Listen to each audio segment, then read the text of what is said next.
जिस तरह उनके पुराने ट्वीट्स निकाले जा रहे हैं तो लग रहा है वो भी गालीबाज हैं और वो भी आगे इस तरह की कार्रवाई जारी रखेंगी, क्योंकि अब वो हाईलाइट में आई हैं। 4 दिन पहले तक उनको कोई जानता भी नहीं था।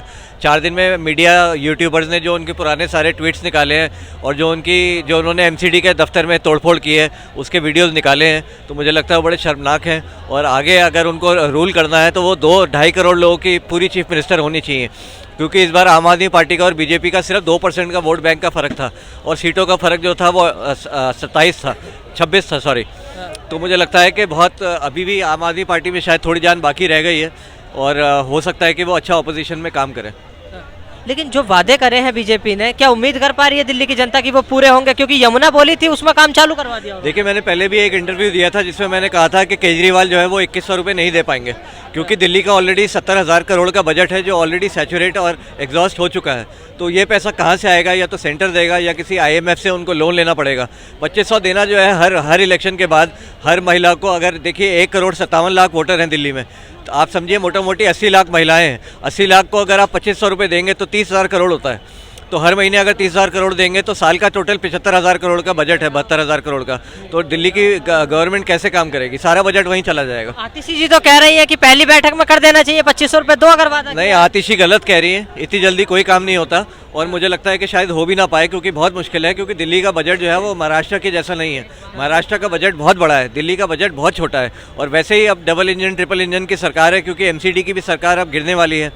तो मुझे लगता है कि ट्रिपल इंजन सरकार काम करके दिखाए कैसे काम करते हैं। 27 साल बाद वो सत्ता में आए हैं, एक नई मुख्यमंत्री है, वो महिला है, तो देखिए आई होप वो अच्छा काम करें।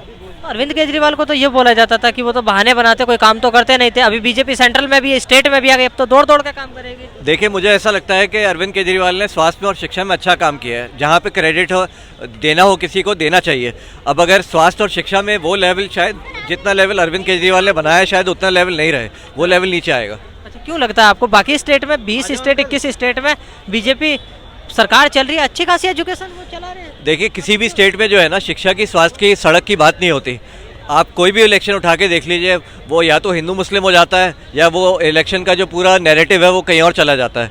दिल्ली एक अकेला ऐसा स्टेट है जहां काम पे बात हुई और मुझे लगता है कि एक हाई बार सेट हुआ है। उस बार को सेट करना और उस पर खरा उतरना, आपने देखा होगा जैसे जमुना जी में ऑलरेडी 2 मशीनें काम करना शुरू हो गई, तो काफ़ी तेज़ी से, मतलब ये दूसरे स्टेटों में कभी ऐसी इतनी जल्दी से काम नहीं हुआ, क्योंकि एक बार जो है वो ऊपर सेट हुआ है और काम के बेसिस पे सेट हुआ है। तो वो जो है उनको भी उतना ही काम करना पड़ेगा, वरना उनका वोट जो है खत्म हो जाएगा, आम आदमी पार्टी खत्म हो जाएगी। अच्छा, ऐसा आपको क्यों लगता है कि आम आदमी पार्टी, क्योंकि पंजाब में ऑलरेडी सरकार चल रही है और बीजेपी एलिगेशन लगा रही है कि अरविंद केजरीवाल अब पंजाब के मुख्यमंत्री बनने जाएंगे? देखिए, मुझे तो नहीं लगता ऐसा होगा। हालांकि उन्होंने 3 साल पहले 1,000 रुपये का वादा किया था महिलाओं को देने का, जो उन्होंने अभी तक नहीं दिए हैं। तो कोई भी जो फ्री की रेवड़ी है, जिसको भी हम फ्री की रेवड़ी कहते हैं, वो कहना आसान है लेकिन करना बहुत मुश्किल है, इतना आसान नहीं है। तो ये भी कह रहे हैं कि हरियाणा में भी तो बीजेपी ने वादा किया था, अभी तक वहाँ भी स्टार्ट करा तो है नहीं। बहुत सारे ऐसे वादे हैं जो पूरे हो गए हैं, बहुत सारे ऐसे वादे हैं जो पूरे नहीं हुए। आपको शायद याद होगा, एक सभा में नरेंद्र मोदी जी गए थे 2015 से 16 में, तो उन्होंने कहा था बताइए पेट्रोल के दाम कम हुए कि नहीं हुए, डीजल के दाम कम हुए कि नहीं हुए, आपकी जेब में थोड़ा बहुत पैसा बचने लगा कि नहीं बचने लगा। उसके बाद उन्होंने पेट्रोल, डीजल, US डॉलर और जितनी भी चीज़ें वो नहीं कर पाए, उसकी बात कभी नहीं की। महंगाई की बात कभी नहीं की, क्योंकि महंगाई बहुत ज़्यादा है, महंगाई हर किसी को लग रही है।